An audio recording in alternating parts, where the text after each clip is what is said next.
Next time programme organise చేసినప్పుడు system ని follow కండి. రిపీటెడ్ గా సిస్టమ్ ని ఫాలో కాకపోతే ఎట్లా? మీరు పడా కమిషనర్ చెప్పాడు తప్పు అయిపోయిందండి, పొరపాటు అయిపోయిందండి, నేను చూడలేదని. గొడవ అక్కడితో అయిపోను. మీదడిపోతుంటే ఇప్పుడు ప్రోటోకాల్ లేకపోతే పడా కమిషనర్ తప్పింది చెప్తాడు. సారీ చెప్పాలని పనే వచ్చింది, గవర్నమెంట్ తీసేవలసిన పనే వచ్చింది. ఎవరైనా పని చేయకపోయినా నాకు గౌరవం ఇమ్మంటారు. నేను ఫస్ట్ నుంచి ఉన్నా నాకు గౌరవం ఇమ్మంటారు. కావాలంటే మా ఇంటి పిలిచి ఒక కాఫీ ఇస్తాను, కానీ పార్టీ కోసం పనిచేసిన వాళ్ళకే గుర్తింపు ఉంటుంది. నమస్కారం అండి, దిస్ ఇస్ #you. నిన్న చంద్రబాబు నాయుడు గారు పార్టీ మీటింగ్ అక్కడ కూర్చున్నప్పుడు స్ట్రాంగ్ వార్నింగ్ ఇచ్చారు. ఆయన ఇచ్చిన వార్నింగ్ నేను విన్నాను. విన్న తర్వాత it took a day for me to analyse what is this. Chandrababu Naidu గారికి ఒక బ్రాండ్ ఇమేజ్ ఉందండి. ఏంటంటే he loves to be the CEO more than the chief minister. ఉమ్మడి ఆంధ్రప్రదేశ్గా ఉన్నప్పుడు చంద్రబాబు నాయుడు గారి రెలమ్ ఎప్పుడైతే ఉందో ఒక దశాబ్దం పాటు సెకండ్ హాఫ్లో ఆయన చాలా క్లియర్గా brand of CBN CEO of AP కింద ప్రొజెక్ట్ చేయాలనుకున్నారు. His mind set is always like an entrepreneur. ఎంత పెట్టుబడులు తీసుకురావాలి, అభివృద్ధి రేషియోలు ఎంత ఉండాలి అని చెప్పి అవిరామంగా కష్టపడతారు. ఈ ఫ్యాక్ట్ గురించి ఈరోజు తెలంగాణలో ఉన్నాళ్ళైనా ఆంధ్రప్రదేశ్లో ఉన్నాళ్ళైనా ఏకీభవించక తప్పదు. I right till here? Now will come to the subject. Chandrababu Naidu గారి మైండ్ సెట్కి పార్టీని రన్ చేసేటప్పుడు he treats it like a company, not in a literal way. నెగిటివ్గా తీసుకోవద్దు, ఏదో వెరీ పాజిటివ్ టోన్ నేను అంటున్నాను. ఎప్పుడూ కంపెనీ బ్యాలెన్స్ షీట్స్ వేసేటప్పుడు చాలా కర్టెల్డ్గా, చాలా స్ట్రిక్ట్గా వెళ్తారు. వెళ్ళేటప్పుడు ప్రాఫిట్స్ ఎంత వచ్చినాయి, లాస్ రేషియోస్ ఎక్కడ వస్తున్నాయి, లాస్ ముందు వస్తుంటే how to shift the business అనేది ఒక CEO క్యాలిబర్ మీద డిపెండ్ అయి ఉంటుంది. How to bring new investments, what are the techniques to develop. So ఇదంతా ఆయన డెఫినెట్లీ స్టేట్ మాడ్యూల్ ఎలా అప్లై చేస్తారో as a responsible CEO, he did the same thing in the party. ఆప్టిక్స్లో చూస్తే గనక జనసేనకి తెలుగుదేశానికి పడట్లేదు, మంచి సఖ్యతగా లేదన్న ఇంప్రెషన్ రాష్ట్ర వ్యాప్తంగా వస్తుంది. ప్రతి ఒక్క సోషల్ మీడియా అవనండి, మెయిన్ స్ట్రీమ్స్లో అవనండి, ఈ డిబేట్స్ జరుగుతున్నాయి. ఎలా? పిఠాపురం వర్మ గారి ఇన్సిడెంట్ తీసుకుందాం. బ్యానర్ పైన చంద్రబాబు నాయుడు గారి ఫోటో లేదు, ఇట్స్ అ ప్రోటోకాల్ ఇష్యూ అని దానికి లోపల మాట్లాడుకోవాల్సిన ఇష్యూని తీసుకొచ్చి ఆయన ప్రెస్ ముందు మాట్లాడారు. At the same time Pithapuram Varma గారిని తోసివేయటం కూడా జరిగింది. Peddababu, if I'm not wrong his name is, right? So తోసివేయబడిన తర్వాత విజువల్స్ చాలా సంచలనంగా మారిన తర్వాత ప్రోటోకాల్ గురించి నేను మాట్లాడుతున్నాను. What about TDP? మాకు ఇక్కడ స్థానిక బలం ఎక్కువ ఉంది కాబట్టి పవన్ కళ్యాణ్ గారిని గెలిపించడానికి సహాయపడగలిగాం అన్నారు. To the point, as a non looker వింటే గనక దిస్ ఇస్ ఫ్యాక్ట్. వర్మ గారు ఆ రోజు అవిరామంగా కష్టపడ్డారు. బట్ ఇక్కడ ఆ పాయింట్ కాదు మనం డిస్కస్ చేయాల్సింది. ద ఎగ్జిస్టింగ్ పాయింట్లో ఆయన తీసుకొచ్చింది ఏంటంటే పవన్ కళ్యాణ్ గారికి ఆయనకి ఉన్న ఫ్రెండ్లీ టర్మ్. NDA కూటమిలో ఉన్నాం మనందరం. ఆ కూటమిలో ఉన్నప్పుడు మన బాధ్యత ఏంటి, ప్రొజెక్షన్ వైజ్గా మనం అయితే రాంగ్ వెళ్తున్నాం అన్న ఇంప్రెషన్ మీద మాట్లాడారు. At the same time Reddappa గారు మాధవి, ఆవిడ కూడా చాలా ఇన్సిడెన్సెస్లో ఆవిడకి కుర్చీ వేయలేదు, తగు మర్యాద ఇవ్వలేదు అన్న ఇష్యూస్ చాలా క్లియర్గా ఆవిడ ఫేషియల్ ఎక్స్ప్రెషన్స్ అవనండి, చెప్పే డైలాగ్స్ అవ్వండి, బయట ప్రజలందరూ వింటారు. సో ఒక ఆధిపత్య పోరు జరిగింది అక్కడ కూడా. సో కుర్చీల గురించి, పోస్టర్ల గురించి, బ్యానర్ల గురించి చంద్రబాబు నాయుడు గారు నిన్న డిస్కస్ చేశారు. ఇది డిస్కస్ చేసి బయట ఓపెన్ ఎయిర్ అవుతున్నప్పుడు, when it is getting aired in all channels, ఆయన చేసిన వ్యాఖ్యలు సబబా? అందరూ వర్మని తిట్టిన చంద్రబాబు, రెడ్డప్ప గారు మాధవిని టార్గెట్ చేసిన చంద్రబాబు గారిని ఇలా థమ్స్ వేసి పెడతారు ఎవరికి నచ్చినట్టు వాళ్ళు. They'll be an anti media, they'll be for media, they'll be neutral media. అందరూ వాళ్ళకి నచ్చినట్టు వాళ్ళు రాస్తారు, తప్పేం లేదు. అది it's a media rule. Whatever they want they'll do it. Fact to bring more views and audiences, no debate about that. But main టాపిక్లోకి వస్తే చంద్రబాబు నాయుడు గారు చేసిన మీటింగ్ చాలా యాప్ట్గా అనిపించింది నాకు. That means what? సొంత పార్టీలో మనుషులైనా కూడా, ఎంత క్లోజ్గా ఉన్నా కూడా, మహా అయితే మా ఇంటికి పిలిచి ఒక కప్ కాఫీ ఇస్తాను తప్ప, అంతేగాని పార్టీలో ఉపేక్షించను ఇలాంటివి అన్నారు. That means what? Personal relationship I will maintain, but when it comes to party నేను స్పేర్ చేయను అని స్ట్రాంగ్ వార్నింగ్ సొసైటీకి, పార్టీకి, రాష్ట్రానికి ఒకే దిశలో ఇచ్చారు. ఇంకొకటి ఆయన స్పీచ్లో నాకు అర్థమైంది ఏంటంటే, when it comes to Pithapuram, దాన్నే తీసుకోవాలి ప్రైమ్గా మనం ఇప్పుడు. పిఠాపురం ఏరియాని it is handed over to Pawan Kalyan గారు కంప్లీట్లీ. అది జనసేన అడ్డా అయిపోవాలి. That is what they want in the language tone. So ఇక్కడ వర్మ గారికి ఎమ్మెల్సీ ఇస్తారా లేకపోతే ఇంకో బాధ్యతలు ఇస్తారా అవన్నీ వేరే విషయాలు. That is something which party should deal again.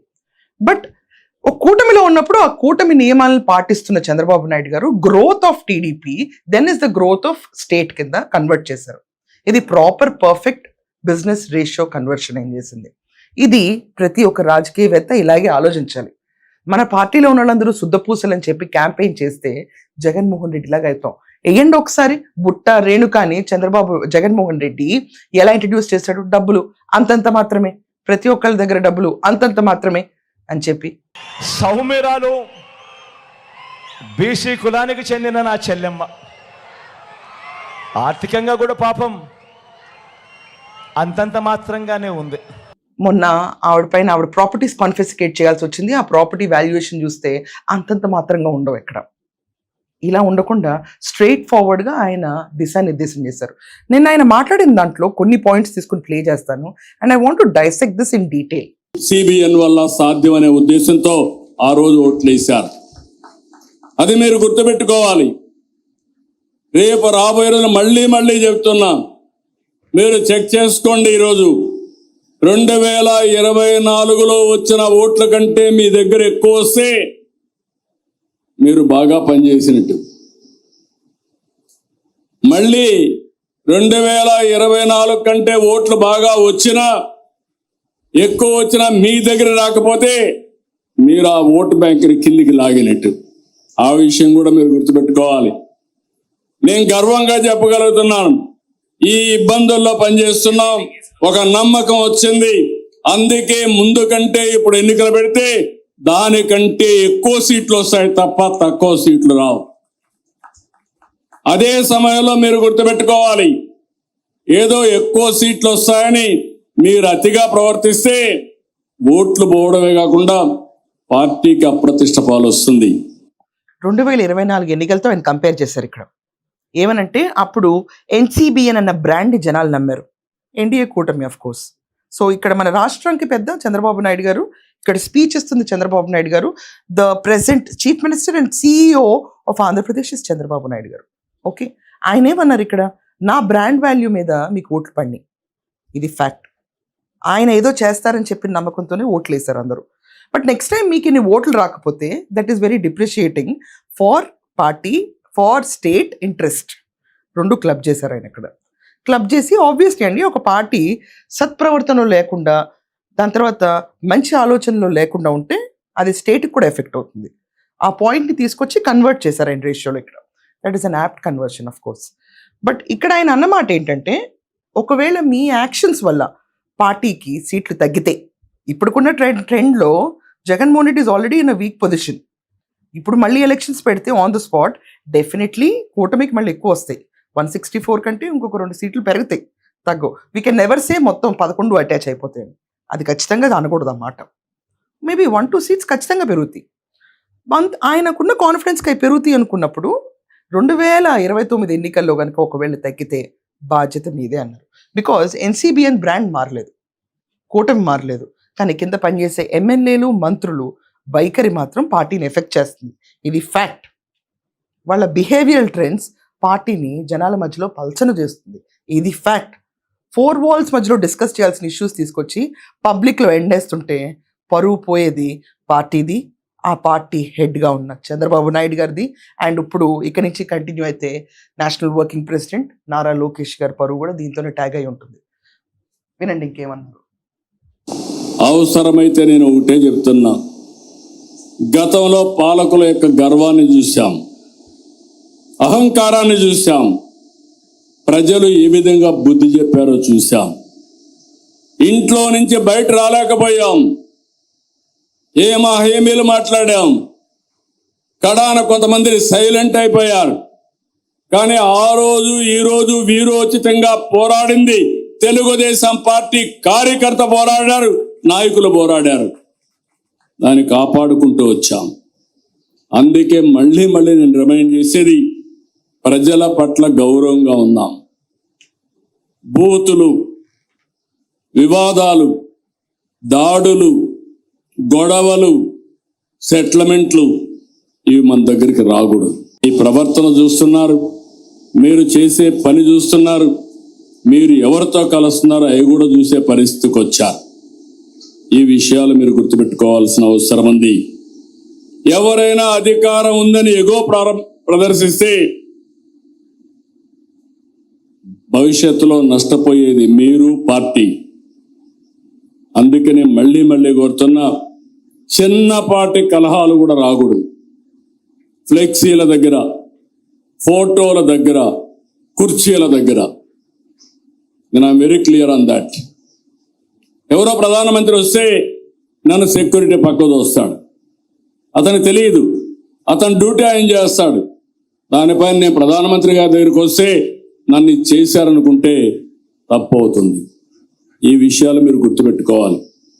నేను చాలాసార్లు చూస్తున్నా ఇవన్నీ. అందుకే మళ్ళీ మీ అందరికి చెప్తున్నా, ఈ యొక్క మీరు సత్ప్రవర్తన కింది వాళ్ళకు కూడా నేర్పించాలి.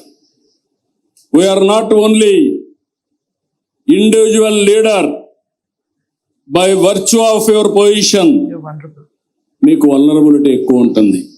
ఒక మంత్రి, కేంద్ర మంత్రులు తప్పు చేసే నేషనల్, ఇంటర్నేషనల్ మీడియాలో హెడ్లైన్స్ వస్తాయి. రాష్ట్ర మంత్రులు తప్పు చేస్తే రాష్ట్రం, జాతీయ స్థాయిలో హెడ్లైన్స్ వస్తాయి. ఏదైనా ఒక ఎమ్మెల్యే కానీ ఒక ఎంపీ తప్పు చేస్తే అదే స్థాయిలో ప్రొజెక్షన్ వస్తుంది. ఈ విషయాలు మనం గుర్తుపెట్టుకోవాల్సిన అవసరం ఉంది. అందుకని నేను కూడా అనునిత్యం పనిచేయడమే కాకుండా పార్టీ క్రమశిక్షణ కాపాడడానికి కూడా అన్ని విధాల ముందుకు పోతామని చెప్పి కూడా నేను. సో ఇక్కడ చంద్రబాబు నాయుడు గారు ఏమన్నారండి, ఆయనకి ఒక లైవ్ ఎగ్జాంపుల్ గా ట్రీట్ చేసుకున్నారు ఇష్యూలో. This is actually a very stunning moment. Prime minister వచ్చినప్పుడు వాళ్ళ సెక్యూరిటీ నేను పక్కకు తోస్తే వాళ్ళకి తెలీదు నేనెవరో, కానీ సెక్యూరిటీ రీజన్స్ పట్ల అతని జాబ్ అతను చేస్తున్నాడు అని క్లియర్గా తన్నే ఎగ్జాంపుల్గా సెట్ చేసుకున్నారు. ఇది ఒక విజనరీ, ఒక company lead CEO as well as state హెడ్కి ఉండాల్సిన క్వాలిటీ. వెరీ ఫెంటాస్టిక్ మూవ్ ఆయన చేసింది. నేను it's a very fantastic move and very good oration. Second thing ఏంటంటే, ఇక్కడ ఆయన క్లియర్గా అన్నారు, ఫ్లెక్సీల పంచాయతీ, సీట్ల గురించి పంచాయతీ, కుర్చీల గురించి పంచాయతీ, ఫోటోల గురించి పంచాయతీ, ఇవన్నీ చేయకూడదు. ఎందుకంటే ప్రొజెక్షన్ అనేది, బికాజ్ ప్రతి ఒక్క ఎమ్మెల్యే అవనండి, ప్రజా ప్రతినిధి అన్న వాళ్ళు ఖచ్చితంగా ఒక వనరబుల్ జోన్లో ఉంటారు. ఇప్పుడు రాష్ట్రంలో సింపుల్ ఎగ్జాంపుల్ చెప్తానండి. గోరంట్ల మాధవ్ ఉన్నాడు. గోరంట్ల మాధవ్ లాంటి MMSలు కొన్ని లక్షల్లో జరుగుతాయి. కానీ గోరంట్ల మాధవ్ పేరు ఎందుకు వచ్చింది? అతను రాజకీయ జీవితంలో ఉన్నాడు కాబట్టి. At the same time Jaganmohan Reddy లాగా ఈడీ అటాచ్ కేసెస్ బొచ్చుడుంటాయి. కానీ జగన్మోహన్ రెడ్డినే ఎందుకు హైలైట్ చేస్తారు? తను ఒక రాష్ట్రానికి సీఎం అయ్యాడు కాబట్టి. At the same time Chandrababu Naidu గారు జన్మకి నేను జైలుకి వెళ్ళకూడదని ఎందుకు అనుకున్నారు? ఆయన ఆల్రెడీ అప్పటికి 3 terms సీఎంగా పనిచేశారు. ఉమ్మడి ఆంధ్రప్రదేశ్లో 2 సార్లు, దాని తర్వాత విభజించబడిన తర్వాత ఒక్కసారి. చరిత్రలో తప్పు చేయకూడదు, జైలుకి వెళ్ళకూడదు అని ఒక సిద్ధాంతం. ప్రజలకి ఆప్టిక్స్ ఇంపార్టెంట్. ఆప్టిక్స్ ఇంపార్టెంట్ అన్నప్పుడు మామూలు కార్యకర్తల దగ్గర నుంచి ఎమ్మెల్యేల నుంచి ఎంపీల దాకా వెళ్ళి తర్వాత ఒక రాష్ట్ర సీఎం పొజిషన్కి వెళ్తే ఆయన వనరబిలిటీ జోన్ ఇంకెక్కువ ఉంటుంది. ఇప్పుడు అంబానీ ఇంట్లో ఒక తప్పు జరిగింది అనుకోండి, అది పెద్ద గ్లోబల్ న్యూస్ అవుతుంది. చంద్రబాబు నాయుడు గారు పార్టీ ఫెయిల్ అయింది అనుకోండి, ఇంటర్నేషనల్ న్యూస్ అవుతుంది. ఎలాగైతే చంద్రబాబు నాయుడు గారు ల్యాండ్ పూలింగ్లో ఇది ఎక్కడ కని విని ఎరగని రికార్డ్ అని చెప్పి కేస్ స్టడీ కింద హార్వర్డ్లో పెట్టారో, ఎలా అయితే జగన్మోహన్ రెడ్డి స్కామ్స్ని కూడా కేస్ స్టడీ కింద పిల్లలకు చెప్తున్నారో, ఎనాలిసిస్ చేయటంలో ఒక positive impression on the world map ఇవ్వాలి ఆప్టిక్స్లో. That is very important. లోపల ఏమైనా ఉండొచ్చు, but when you come out, ఎప్పుడు ఒక మనిషి అనేవాడు ఇస్త్రీ బట్టలు వేసుకుని బయటకు రావాలనుకుంటాడు. నలిగిపోయి రాంగ్ ఇంప్రెషన్ ఇవ్వాలని అనుకోరు కదా. At least not to gen Zs, alpha gen, X gen, Y gen, వాళ్ళందరూ అదే అనుకుంటారు డెఫినెట్లీ. అండ్ బేబీ బూమర్స్ అయితే definitely they are something more different. అదే రీతిలో చంద్రబాబు నాయుడు గారు ఆప్టిక్స్లో టీడీపీలో ఉన్న ప్రెజెంట్ మినిస్టర్స్ అవనండి, ఎమ్మెల్యేస్ అవనండి, వాళ్ళ పనితీరు పైన వాళ్ళు చేసే ఈగోయిస్టిక్ యాటిట్యూడ్స్ గురించి ఎండేసి కడిగేశారు. ఇది చాలామంది అపోజిషన్ పార్టీ వాళ్ళకి ఇది ఒక ఆయుధంగా మారింది. వాళ్ళ పార్టీలో ఇలాంటి వాళ్ళు ఉన్నారని చెప్పి చంద్రబాబు నాయుడు గారు చెప్పారు. సో ప్రజలు వీళ్ళందరికీ ఎక్కడ మద్దతు పలుకుతారండి? ఎంత దమ్ము ధైర్యం లేకపోతే డైరెక్ట్గా ఇది ఎయిర్ అవుతుంది మిగతా పోడియంస్లో అని తెలిసి కూడా ఆయన స్టేట్మెంట్ చేశారనే విషయం మర్చిపోకండి. ప్రజలు గ్లాస్ని ఎప్పుడు హాఫ్ ఎంప్టీగా కూడా చూడరు, హాఫ్ ఫుల్గా కూడా చూస్తారని నమ్మకం ఆయనకు ఉంది. To what I understood about CBN till now. So half ఫుల్లో చూసే లెక్కన వస్తే మాత్రం he is not going to spare anyone. ఎక్కడైతే మద్దతు ఇచ్చామో ఆ ప్లేసెస్ అంకితం చేయాలి. ఎక్కడైతే మనకు ప్రోటోకాల్ ఇష్యూ ఉన్నా బహిరంగంగా ఫస్ట్ చేయకూడదు. ఇది ఈవెన్ స్టేజ్ మీద ఉన్నాళ్ళైనా కిందాళ్ళైనా, అంటే స్టేజ్ మీద ఆఖరికి మనం తీసుకుంటే ఆయన సొంత ఫ్యామిలీ నుంచి బాలకృష్ణ గారు ఉన్నారు, ఈరోజు national working president Nara Lokesh గారు ఉన్నారు, హీ హిమ్సెల్ఫ్ చంద్రబాబు నాయుడు గారు ఉన్నారు స్టేజ్ పైన, స్టేజ్ కింద వర్మ ఉన్నారు, రెడ్డప్ప గారు మాధవి గారు ఉన్నారు, ఇలా ఉన్నారు. రెడ్డప్ప గారు మాధవి గారు హస్బెండ్ కూడా ఇదివరకు పాలిట్ బ్యూరోలో మెంబర్, బట్ మొన్న ఆయన లేరు. ఇవన్నీ గమనించాలి, పార్టీ గమనిస్తూనే ఉంటుందని చెప్తున్నారు. ప్రజలే కాదండి, 1000 కళ్ళతో ఈయన కూడా చూస్తున్నారని చెప్పటం ఒక వెరీ గుడ్ రెస్పాన్స్ కింద తీసుకోవాలి. ఇట్స్ అన్ అప్రిసియేషన్ యాక్చువల్లీ ఆయన సైడ్ నుంచి. చంద్రబాబు గారు వస్తారు, వర్మని తిట్టేస్తారు, చంద్రబాబు నాయుడు గారు వస్తారు, రెడ్డప్ప గారు మాధవిని సెటరేట్ చేస్తారు. చంద్రబాబు ఆయనకి ఏం పని లేదా? He's been appointed as CM for Andhra Pradesh to take care of people. But party పరంగా దే ఆర్ మెనీ, అక్కడ బ్యూరోస్ ఉన్నాయి, కమిటీస్ ఉన్నాయి, దే విల్ టేక్ కేర్. నిన్న ఆయన చేసిన స్పీచ్ మాత్రం perfect profiteering party and Andhra Pradesh benefit కోసం చేసిన స్పీచ్. అది ఎక్కడ తప్పుదోవ పట్టించాలనుకుంటే చాలామంది తప్పుదోవ పట్టచ్చు, but to me when I look in to it, when I hear it, అరే రే why we didn't have such kind of mind when we're launching ఆ కంపెనీస్ అన్న ఒక ఇన్స్పిరేషన్ ప్రైవేట్ ఎంటిటీస్కి తీసుకొచ్చేటట్టు ఉంది. సో మీరందరూ ఏమంటారు? ఆదర్శనీయంగా తీసుకుంటారా ఆయన స్పీచ్ని, లేకపోతే దీంట్లో కూడా వక్రధోరణి ఎత్తుకుతారా? మీ ఒపీనియన్స్ కామెంట్స్లో మెన్షన్ చేయండి. That's all for now. Thank you.